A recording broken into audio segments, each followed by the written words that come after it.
Abang buat apa tu? Nak transfer duit kat mak je. Kan baru ni transfer mak tak sihat. Nak transfer sikit lagi.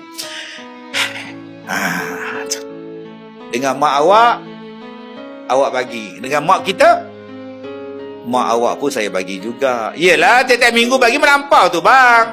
Dia mak. Masa abang kecil hari tu, tiap-tiap hari mak nyusukan abang.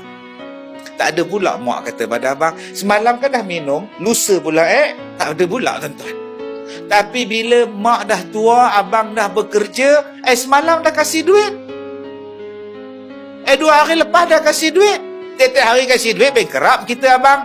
Mak kita tak pernah pula mengerungut, bankrupt susu aku. Tiap-tiap hari kau mengisap susu je budak ni. Kalau mak mengira pada kita tuan-tuan, agak-agak kita jadi apa sekarang? Kalau mak berkira-kira dengan kita, okey, nasi 4 butir je, makan 4 butir tu. Mak tak pernah berkira, kau makanlah. Mak nak nasi, dia bagi lagi nasi dekat dia punya. Mak nak ikan, dia ambil ikan bagi pada anak lagi. Mak makan ikan kering pun tak apa. Janji anak tu makan. Mak tak berkira dengan anak. Tapi anak bila dah tua, dah dewasa, dengan mak berkira. Allah. Dengan bapak berkira.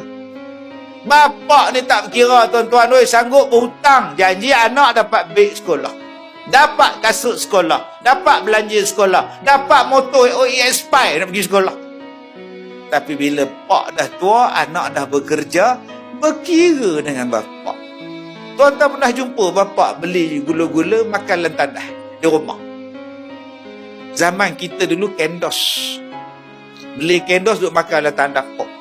Takut anak nampak. Ada kan? Abang buat apa? Shh. Abang pegang kendos. Kenapa? Takut anak nampak.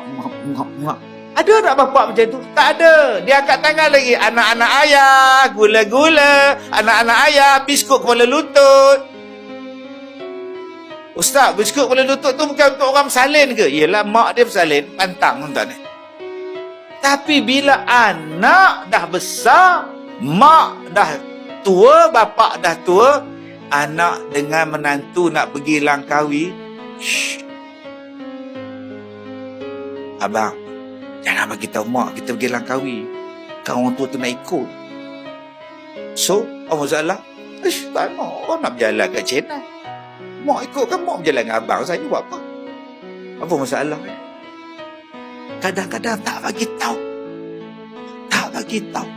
Jangan bagi tahu bang. Susah mau ikut. Susah. Mak dulu waktu aku kecil dalam perut adik, aku pula dalam raga, abang aku kat belakang terkangkang kaki dia. Mak pergi kedai, bawa 3 anak. Ada mak cakap pada, shh, jangan bagi tahu. Tak tahu dia siap. Yang nak tahu cepat, bapak je. Cepatlah, lambat Yang mak tadi pakaikan lampin untuk anak, anak nu pakai lampin, anak dia pakai seluar, yang dia pun belum pakai lampin lagi. Ya Allah, begitulah mak. Tapi bila anak dah tua, tak teringat pada mak pula. Sebab tu yang menghalangnya siapa?